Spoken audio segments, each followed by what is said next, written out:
दिख रही है ना आपको? जी सर। चलिए, तो एग्रीकल्चर एंड हॉर्टिकल्चर का जो है वो हमारा ये चैप्टर है। ठीक है, प्रॉपर दिख रहा है आप सभी को? फुल स्क्रीन दिख रही है ना अब? जी सर। ठीक है, देखो, आज जो है वो एग्रीकल्चर एंड हॉर्टिकल्चर में हम सिर्फ एग्रीकल्चर वाले को डिस्कस करेंगे। ठीक है, डिटेल में अच्छे से डिस्कस करेंगे। जो भी इसके रिलेटेड स्कीम्स हैं जो हिमाचल गवर्नमेंट रन करती है, या जो भी इसकी परसेंटेज है, चाहे वो लैंड यूज़ पैटर्न है, हर एक चीज़ आज मैं आपको यहाँ पे बताऊँगा। ठीक है, एग्रीकल्चर से रिलेटेड जो हमारे इस साल के इकोनॉमिक सर्वे में आया है, उससे ही रिलेटेड जो है वो चीज़ें मैं आपके साथ डिस्कस करूँगा। यही मैं आपको पीडीएफ भी सेंड कर दूंगा, आपके एज ए नोट्स भी जो है वो आपके लिए काम आएगा। ठीक है, तो देखो एग्रीकल्चर की अगर हम बात करते हैं, देखो जैसे एग्रीकल्चर की बात करें तो सबसे पहले, ठीक है, एग्रीकल्चर क्या है आपका, एक आपको पता है कि हिमाचल प्रदेश के लोग जो है वो काफ़ी इस पर जो है वो मतलब वर्कर जो है वो डिपेंडेंट है। एम्प्लॉयमेंट जो है वो सबसे ज़्यादा आपको एग्रीकल्चर से ही जो है वो मिलती है हिमाचल की अगर हम बात करें तो। मेन ऑक्यूपेशन है लोगों की हिमाचल प्रदेश में। ठीक है, और इम्पॉर्टेंट रोल भी जो है वो ये प्ले करता है स्टेट की इकॉनमी में। ये आपने जो फैक्ट याद रखने वो ये रखने, जैसे यहाँ पे लिखा है देखो कि it provides direct employment to about 53.9% of total workers of the state, कि लगभग 53.95% यानी कि अप्रॉक्सीमेट 54% जो लोग हैं वो डायरेक्टली जो है वो एम्प्लॉयड हैं ड्यू टू एग्रीकल्चरल एक्टिविटीज़। ठीक है, और 14.70% जो है वो टोटल GSVA। ठीक है, क्या मतलब होता है GSVA का, बताओ? What do you mean by GSVA? Sir growth state value. बताओ क्या? हाँ, ग्रोथ स्टेट वैल्यू आगे?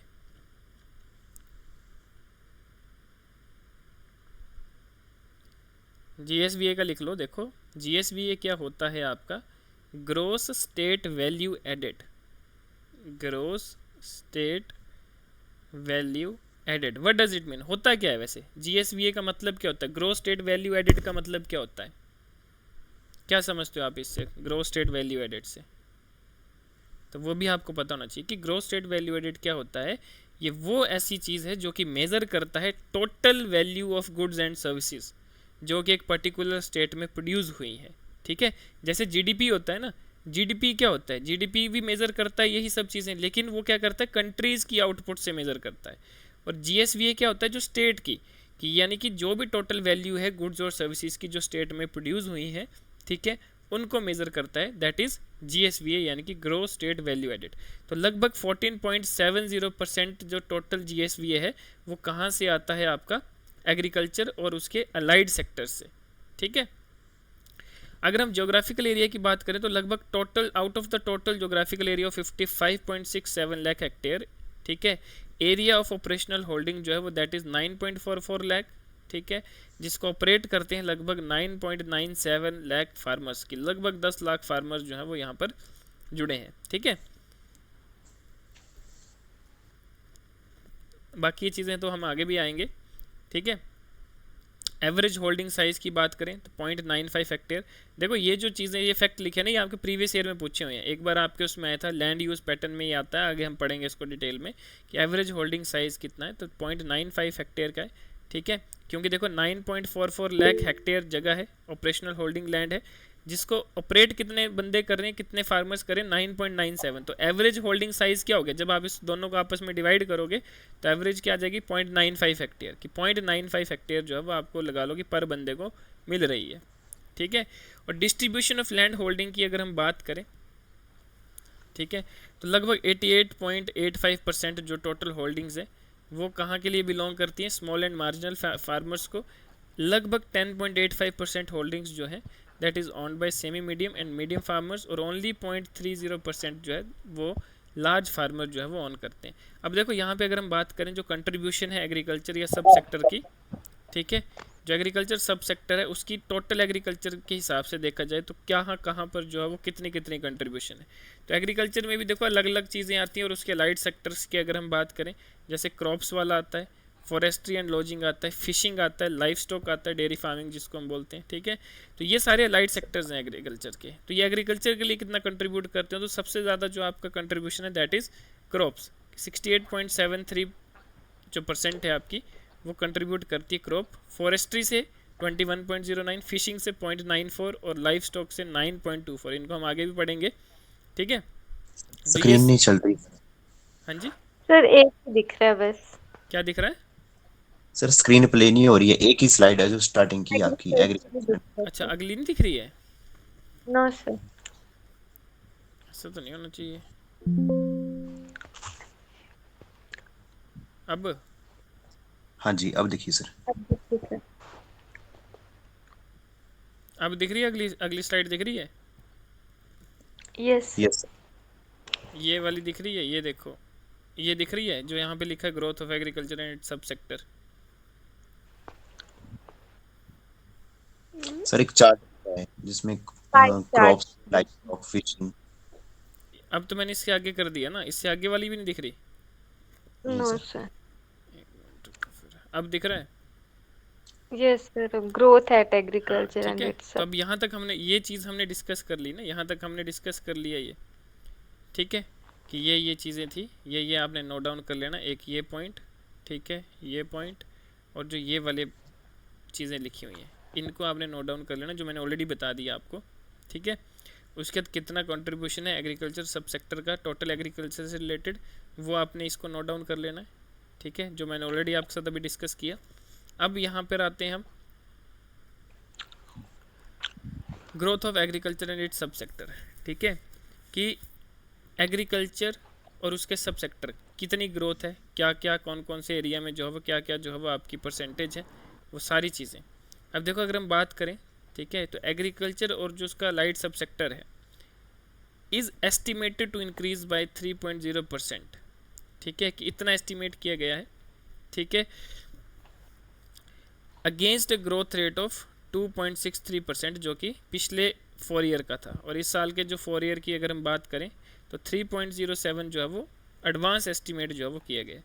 और इंक्रीज जो हुआ है एग्रीकल्चर सेक्टर में that is attributed to sharp increase in the crop sub sector की। सबसे ज़्यादा जो इंक्रीज़ हुआ वो कहाँ पे हुआ? क्रॉप सब सेक्टर में, जो कि हमने यहाँ पे भी देखो डिस्कस किया था कि क्रॉप का सबसे ज़्यादा जो है वो आपका ग्रोस वैल्यू एडेड के हिसाब से जो है वो लाइट सेक्टर में एग्रीकल्चर में सबसे ज़्यादा कॉन्ट्रीब्यूशन है, ठीक है। अब देखो यहाँ पे अगर सिर्फ हम क्रॉप सब सेक्टर की बात करें तो जो ये क्रॉप सब सेक्टर है इट कंस्टिट्यूट्स मेजर सब सेक्टर, ठीक है, एग्रीकल्चर की है अगर हम बात करें, ठीक है, एग्रीकल्चर की ही टाइप में जो है वो ये आता है, उसके सब डोमेन में ये जो है वो आता है, ठीक है। तो इट अकाउंटिंग फॉर 68.73%, जो कि हमने ऑलरेडी उसमें ग्राफ में देखा, ठीक है, पाई चार्ट में हमने देखा कि 68.73% जो है वो कंट्रीब्यूट करता है, और लगभग 10.1% ऑफ टोटल जीएसवी है। जीएसवी मैंने अभी आपको बताया ग्रोस स्टेट वैल्यू एडेड। इसी तरह क्या होता है ग्रोस स्टेट वैल्यू एडेड जो मैंने अभी आपको बताया?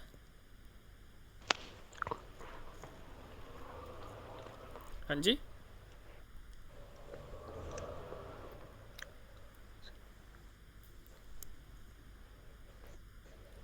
यस इशिता,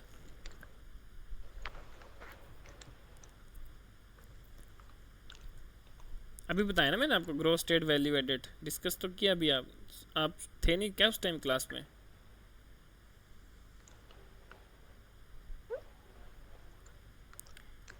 सौरभ क्या होता है gross state value added?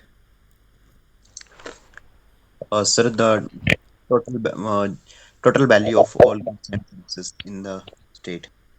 Total क्या? Total value of all services.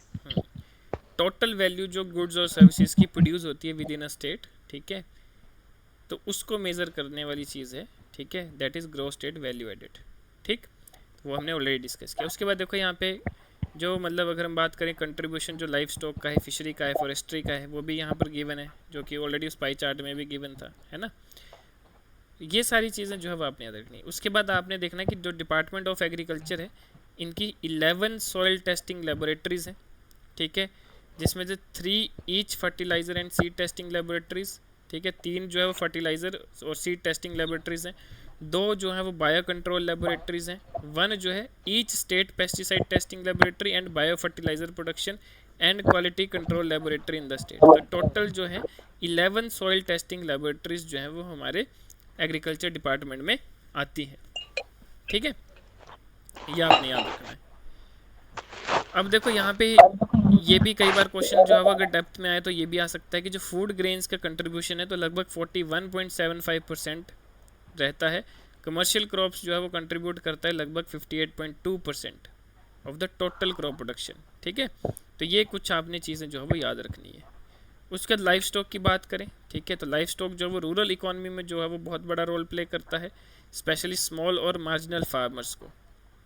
ठीक है, अब देखो अगर हम लाइफ स्टॉक की बात करें, ये लाइफ स्टॉक हो गया, पोल्ट्री हो गया, ठीक है, तो ये काफ़ी जगहों पे जो है वो मतलब सस्टेन कर जाता है। जैसे अगर ज़्यादा बारिश बाढ़ आ जाए या सूखा पड़ जाए तब भी लाइफ स्टॉक वाला सेक्टर जो है वो स्टेबल होता है। ठीक है, इसके लिए इन्वेस्टमेंट भी कम चाहिए। ठीक है, उसके बाद जैसे कि आपको पता है क्रॉप्स है, तो क्रॉप्स किस पे डिपेंड करती है, वेदर, क्लाइमेट पे, है ना। लाइफ स्टॉक वाला कुछ ऐसा इतना होता नहीं है, उसमें हम क्लाइमेट खुद भी बना सकते हैं। ठीक है, पोल्ट्री फार्म्स हैं या कुछ भी है, तो ये काफ़ी ज़्यादा सस्टेनेबल है, स्टेबल है। ठीक है, लो और मार्जिनल, स्मॉल मार्जिनल फार्मर्स के लिए बहुत अच्छी चीज़ होती है, क्रिटिकल रोल जो है वो प्ले करता है रूरल इकॉनमी में। ठीक है, अब अगर हम आंकड़ों की बात करें, नंबर्स की बात करें, तो जो लाइव सब सेक्टर है, लाइफ स्टॉक वाला सब सेक्टर है, that accounts for 1.36% of GSVA। ठीक है, क्रॉप का आपने पढ़ा था 10.1, इसका कितना है 1.36%, और 9.24% जो है एग्रीकल्चर और अलाइड सेक्टर में कंट्रीब्यूट करता है। और ऐसे ग्रो किया, ऐसा माना जाता है कि जो लाइफ स्टॉक सब सेक्टर है ये कितना ग्रो करेगा, लगभग 5.2% तक जाएगा इस 4 ईयर में। वहीं फॉरेस्ट्री की बात करें तो ये लगभग 3.10% ऑफ टोटल GSVA है, और एग्रीकल्चर अलाइड में जो है वो 21.09% कंट्रीब्यूट जो है वो करता है, और इसका एस्टिमेशन है 4% तक जो है वो ग्रो करेगा, एज अगेंस्ट -1.5%। पिछले साल जो ग्रोथ हुई वो माइनस में हुई है इसकी। ठीक है, तो ऐसा माना जाता है कि इस 4 ईयर में जो है ग्रोथ जो रहेगी वो कितनी रहेगी, लगभग 4%। वहीं फिशरी की बात करें तो देखो जो फिशरी सब सेक्टर है ये कॉन्स्टिट्यूट करता है ओनली 0.14%, मतलब GSVA में जो है वो सिर्फ 0.14% ही जो है वो कंट्रीब्यूट करता है। ठीक है, और 0.94% जो है वो एग्रीकल्चर और अलाइड सेक्टर में जो है वो इसका कंट्रीब्यूशन रहता है, और ऐसा माना जाता है कि ये कितने परसेंट तक ग्रो करेगा, 7% तक, as compare to 6.3% in the last 4 year. ठीक है, कि पिछले 4 ईयर के हिसाब से इस साल जो है थोड़ा ज़्यादा जो है वो ग्रो करेगा। डन। उसके बाद ये बहुत इंपॉर्टेंट है, लैंड यूज़ पैटर्न।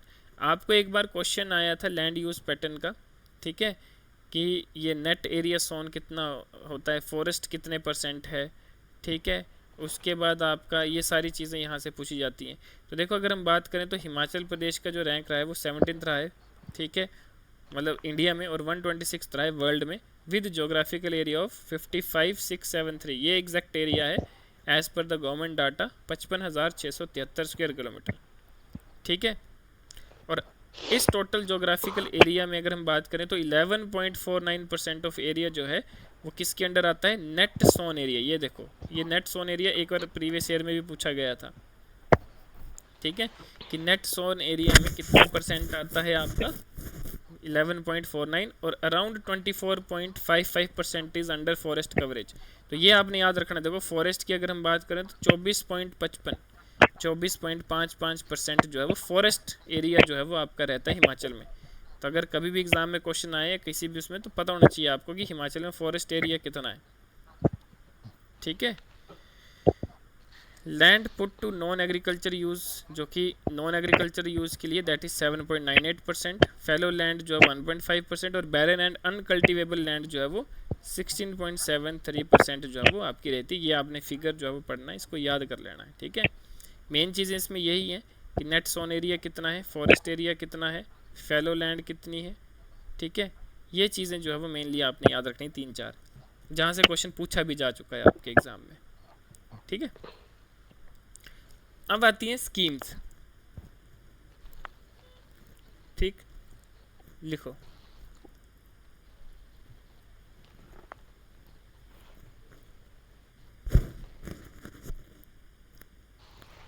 पहली आती है, देखो देखो स्कीम्स दो तरह की होती हैं, एक होती है जो स्टेट स्पॉन्सर करती है और एक होती है जो नेशन यूनियन गवर्नमेंट स्पॉन्सर करती है। लेकिन हम डिस्कस करेंगे जो स्टेट स्पॉन्सर्ड स्कीम्स है, ठीक है, जो सुक्खू सरकार या फिर इससे पहले जो स्टेट की गवर्नमेंट्स थी उन्होंने शुरू करी हैं या उन्होंने लागू करी हैं, ठीक है। पहली आती है मुख्यमंत्री कृषि संवर्धन योजना। जो पहली आपकी स्कीम आती है दैट इज मुख्यमंत्री कृषि संवर्धन योजना, ठीक है। सुनी है आपने ये स्कीम पहले आपने कि नहीं?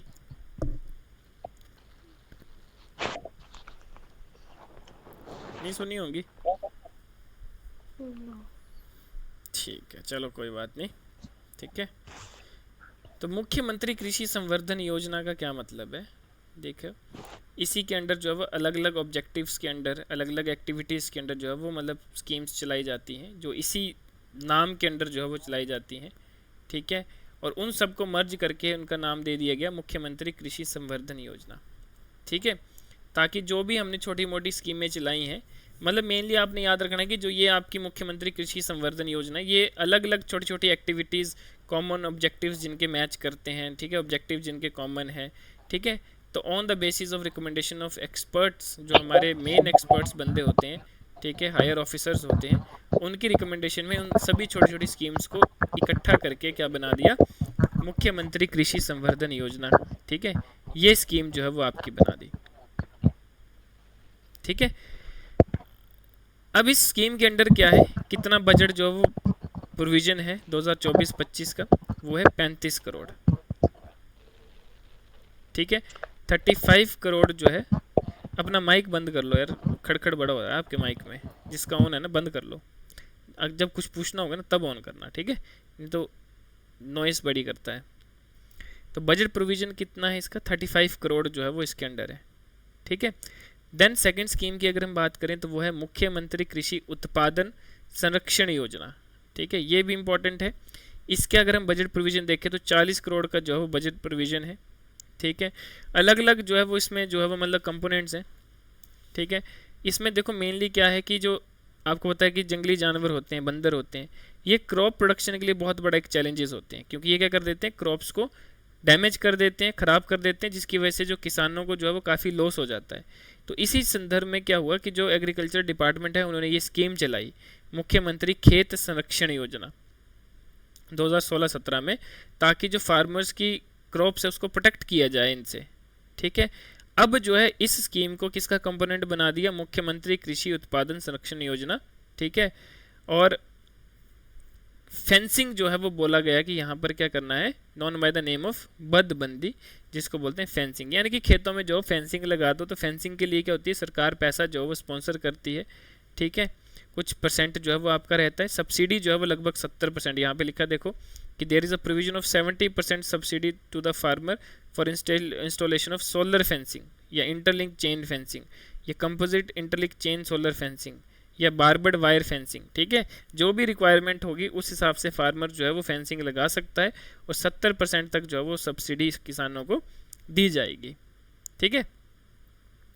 नेक्स्ट आता है जायका वाला प्रोजेक्ट। ये ऑब्वियसली आपने पढ़ा होगा क्योंकि काफ़ी टाइम से जो है वो जायका का प्रोजेक्ट हिमाचल में चल रहा है, ठीक है, अलग अलग उसमें चल रहा है। तो यहाँ पे एग्रीकल्चर से रिलेटेड भी है।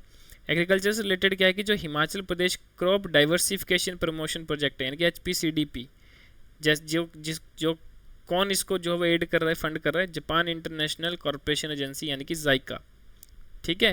तो इस जायका की वजह से काफ़ी लोगों को एम्प्लॉयमेंट भी मिली है हिमाचल में, ठीक है, और काफ़ी चीज़ें रिसर्च में भी जो है वो हो रही हैं और लोग उसका फ़ायदा भी उठा रहे हैं। तो बहुत एक अच्छा प्रोजेक्ट जो है वो हिमाचल में चल रहा है, ठीक है।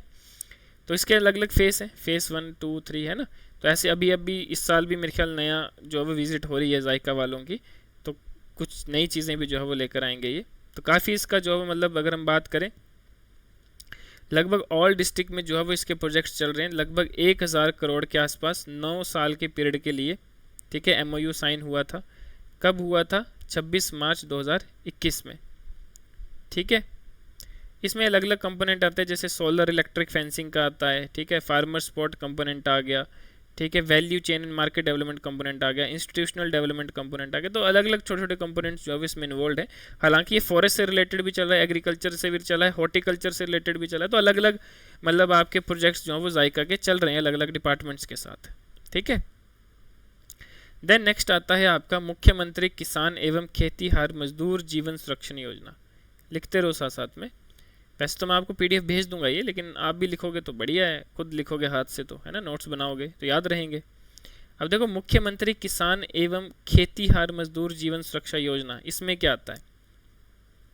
ठीक है, ये जो आपका स्टेट गवर्नमेंट ने इसको इंट्रोड्यूस करा था, लॉन्च करा था, ठीक है, कब? 2015-16 में, टू प्रोवाइड इंश्योरेंस कवरेज। किसके लिए? इंश्योरेंस प्रोवाइड करना फार्मर्स को और एग्रीकल्चरल लेबर्स को, ठीक है, या तो उनको कोई इंजरी होती है कि किस मतलब खेती के टाइम पे, या फिर उनकी डेथ हो जाती है, ठीक है, अगर वो खेत में जैसे अगर कोई काम कर रहे हैं, कोई मशीनरी का यूज़ कर रहे हैं, ट्रैक्टर का यूज़ कर रहे हैं, किसी भी, तो उसके लग के कुछ इंजरी होती है या फिर उनकी मतलब डेथ हो जाती है सडन, तो उसमें क्या है कि उनको इंश्योरेंस कवरेज जो है वो प्रोवाइड करना, तो वो इस सुरक्षा जीवन सुरक्षा योजना के अंदर आता है। तो ये बहुत ही इंपॉर्टेंट है, ठीक है, कि जो भी इफेक्ट होता है फार्मर उसको कंपनसेशन दी जाती है, ठीक है। कैसे कैसे कंपोजिशन दी जाएगी? या तो वो परमानेंटली हैंडीकैप हो जाएगा, ठीक, या फिर डेथ हो जाएगी, या फिर माइनर जो है वो उसको इंजरी आएगी। तो उस हिसाब से 10 से लेके 40,000 और 1 लाख और 3 लाख तक का जो है वो प्रोविज़न जो है वो किसानों को दिया जाता है, ठीक है। तो ये आपने जो है वो याद रखना है। डन। देन आता है एग्रीकल्चर मार्केटिंग, ठीक है। एग्रीकल्चर मार्केटिंग की अगर हम बात करें तो एग्रीकल्चर मार्केटिंग की देखो तो जो हिमाचल प्रदेश एग्रीकल्चर और horticulture produce marketing development and regulation act 2005 आया था, ये क्या गवर्न करता है? ये गवर्न करता है एग्रीकल्चरल मार्केटिंग, ठीक है। तो इसके लिए एक बोर्ड बिठाया, क्या नाम है? Himachal Pradesh state agriculture marketing board, ठीक है। और 10 district agriculture produce marketing committee यानी कि APMCs ये बनाई गई, किसके लिए? To market agricultural product. अब आपने देखा होगा कि HPMC के प्रोडक्ट्स होते हैं, अलग अलग जगह पे आपको HPMC की दुकानें दिखेंगी, तो गवर्नमेंट एडेड फंडेड दुकानें, वहाँ पे आपको हिमाचल के प्रोडक्ट्स, ठीक है, ताकि वो क्या कर सकते हैं, जो स्टेट में बनने वाली चीज़ें हैं उनको प्रोड्यूस करके उनको मार्केट कर सकें, ठीक है। तो ग्रोवर्स जो है that served by 71 market yards, 10 APMC और 61 सब मार्केट यार्ड्स जो है वो दिए गए हैं, ठीक है। तो ये सारी चीज़ें जो है वो आपकी अलग अलग स्कीम्स जो है वो चलाई जाती हैं गवर्नमेंट के द्वारा, ठीक है। उसके बाद आता है राज्य कृषि यंत्रीकरण कार्यक्रम। ये देखो, ये जो मैं आपको स्कीम्स लिखा रहा हूँ ना, ये आपके मेंस के लिए बहुत इंपॉर्टेंट है। मेंस में डायरेक्ट क्वेश्चन आता है स्कीम्स का, डायरेक्ट मतलब डायरेक्ट क्वेश्चन, कि यही सेम चीज़ें आपने वहाँ पे एज इट इज़ चेप के आनी है अपनी लैंग्वेज में, ठीक है। तो इसलिए जो है वो आपको ये मैं करवा रहा हूँ, क्योंकि ये मेंस पॉइंट ऑफ व्यू से बहुत इंपॉर्टेंट है। प्री में अगर आता तो प्री में तो फैक्चुअल चीज़ पूछी जाएगी, मेंस में ये सारी चीज़ें एज इट इज़ आपको पॉइंट्स में लिखनी होती हैं, ठीक है। उसके बाद देखो आपको आता है राज्य कृषि यंत्रीकरण कार्यक्रम। अब इस स्कीम में क्या है? ये क्या है कि देखो इस साल क्या होगा कि गवर्नमेंट ने जो है वो ऑफर करा है 40% से लेके 50% सब्सिडी, ठीक है। किसके लिए? जो भी एडिशनल इक्विपमेंट जैसे कि आपका कटर्स है, मेज शेलर्स है, थ्रेशर्स मशीन होती हैं, स्प्रेयर्स होते हैं, है ना, जो भी एक्स्ट्रा एडिशनल इक्विपमेंट्स हैं, ठीक है, जैसे वाटर टब है, सीड बिन्स हैं, कोई भी ऐसी चीज़ें, उन पर 40 to 50% सब्सिडी जो है वो गवर्नमेंट ऑफर कर रही है। तो ये स्कीम जिसको क्या बोला जाता है? राज्य कृषि यंत्रीकरण कार्यक्रम। ये याद रखना है बस इतना सा। देन उसके बाद नेक्स्ट आता है प्राकृतिक खेती कुशल किसान योजना under zero budget natural farming. Direct आपका क्वेश्चन आया हुआ है 8 नंबर का, ठीक है, मेंस का क्वेश्चन है जीरो बजट नेचुरल फार्मिंग, ठीक है, डायरेक्ट क्वेश्चन। तो ये आपने याद रखना है। तो क्या है? प्राकृतिक खेती कुशल किसान योजना under zero budget natural farming, ठीक है। तो इसमें क्या है कि स्टेट गवर्नमेंट ने इंट्रोड्यूस की है ये, क्यों? To promote zero budget natural farming. Zero budget natural farming का मतलब है कि जितने भी केमिकल सिंथेटिक फर्टिलाइजर पेस्टिसाइड्स हैं उनका यूज़ जो है वो इग्नोर करना है, यानी कि उनका यूज़ नहीं करना है, और मैन्योर का use, bio pesticides, bio insecticides का जो है वो यूज़ करना है, ठीक है। एग्रीकल्चर और हॉर्टिकल्चर डिपार्टमेंट जो है इसके लिए फ़ंड एलोकेट करता है, ठीक है। और लगभग देखो 2 लाख से ज़्यादा फार्मर्स जो हैं स्टेट में ऑप्ट कर चुके हैं नेचुरल फार्मिंग। मतलब कि ऑप्ट करने का मतलब है कि 2 लाख से ज़्यादा फार्मर्स ये बोल चुके हैं कि हम जो अपनी खेती करेंगे वो नेचुरल प्राकृतिक किस्म से करेंगे, हम किसी भी तरह का पेस्टिसाइड्स या केमिकल जो है वो यूज़ नहीं करेंगे, ठीक है। क्या नुकसान होता है केमिकल यूज़ करने का? एक तो आपकी जो सॉइल की फर्टिलाइजेशन है वो कम होती है, ठीक है। आपका जो फूड प्रोड्यूस होता है that is not suitable for health, ठीक है, गुड हेल्थ जो है वो उससे नहीं आती है। तो जो नेचुरल ऑर्गेनिक चीज़ें होती हैं उनकी डिमांड भी ज़्यादा होती है मार्केट में, और साथ में जो प्योरिटी है तो प्योरिटी की वैल्यू भी होती है, it is also good for health, health के लिए भी अच्छी होती है। अदरवाइज़ तो आप केमिकल वाला खाना खाओगे तो उसका क्या फ़ायदा है ना, वो तो नुकसान ही पहुंचाता है, ठीक है। तो ये चीज़ें जो है वो आपकी दी गई, जैसे बजट प्रोविज़न लगभग 15 करोड़ का जो है वो इसके लिए भी लागू किया गया है, ठीक है। उसके बाद आता है जल से कृषि को बल योजना है, ये स्कीम भी बहुत इंपॉर्टेंट। ये जो प्रोजेक्ट है जल से कृषि को बल, ये क्या है, ये स्टार्ट की गई थी कि लोगों को जो है वो इरिगेशन के लिए पानी जो है वो पहुंचाना, ठीक है, उनको प्रॉपर सुटेबल वाटर जो है वो पहुंचाना। तो जल से कृषि को बल योजना जो है वो आपने याद रखना है, जिसके लिए क्या किया गया, सरकार ने छोटे छोटे पॉन्ड्स या चेक डैम्स जो है वो बनाना शुरू कर दिए इस प्रोग्राम के अंडर, और किसान जो है वो उस पानी को यूज़ कर सकते हैं इरिगेशन में, ठीक है। इरिगेशन में इरिगेशन स्कीम्स भी जो है वो अलग अलग चलाई गई थी इसके अंडर भी, ठीक है। तो इरिगेशन पर्पस के लिए जो है वो किसान यहाँ से पानी ले सकते हैं, ठीक है। बजट प्रोविज़न की बात की जाए तो लगभग 8 करोड़ का जो है वो इसके लिए बजट जो है वो सरकार ने पेश किया था फॉर ईयर 2024 और 25 में। दैन उसके बाद लास्ट आता है flow irrigation scheme. Flow irrigation scheme की बात करें तो इस स्कीम के अंडर जो है, ठीक है, जो कुल्स होती हैं, पानी की कुल्लें होती हैं, ठीक है, वहाँ पर जो है वो किया गया, और इस स्कीम के अंडर लगभग 100% ऑफ एक्सपेंडिचर जो है वो गवर्नमेंट पे करती है ऑन कम्युनिटी बेस्ड वर्क, ठीक है, और लगभग 50% सब्सिडी जो है बोरवेल्स के लिए भी जो है वो इस स्कीम के अंडर गवर्नमेंट जो है वो देती है किसानों को। तो ये आपने फ्लो इरिगेशन स्कीम याद, आपने देखा भी होगा गांव में जैसे कुल्लें बनी होती है ना खेतों के साथ में, तो वो पंचायत ही बनाती है, पंचायत के अंडर बनती हैं वो। तो इसका मतलब क्या है कि उसमें गवर्नमेंट ही जो है वो सारा फंड करती है, ठीक है। और अगर बोरवेल्स बनाने हैं अपने पर्सनल तो उसके लिए भी गवर्नमेंट लगभग 50% तक जो है वो सब्सिडी प्रोवाइड करती है। तो ये कुछ इंपॉर्टेंट स्कीम्स हैं जो कि एग्रीकल्चर से रिलेटेड, तो बहुत इंपॉर्टेंट है, ये आपने पढ़ना है। Clear everybody? हाँ जी, यस सर। ठीक है। तो प्रॉपर इसके ऐसे नोट्स बना लेना, ये जो हमने स्कीमें पढ़ी हैं ये मेंस के लिए बहुत इंपॉर्टेंट है, और जो भी हमने फैक्चुअल चीज़ें पढ़ी हैं वो आपके प्री के लिए इंपॉर्टेंट है। डन है, ठीक है। बाकी इसी तरह से हम दूसरा चैप्टर हॉर्टिकल्चर वाला भी कंप्लीट करेंगे अगले लेक्चर में, ठीक है। और पढ़ो इसको। Done everybody? Yes sir. हाँ जी Yes, सीता, ठीक है। yes.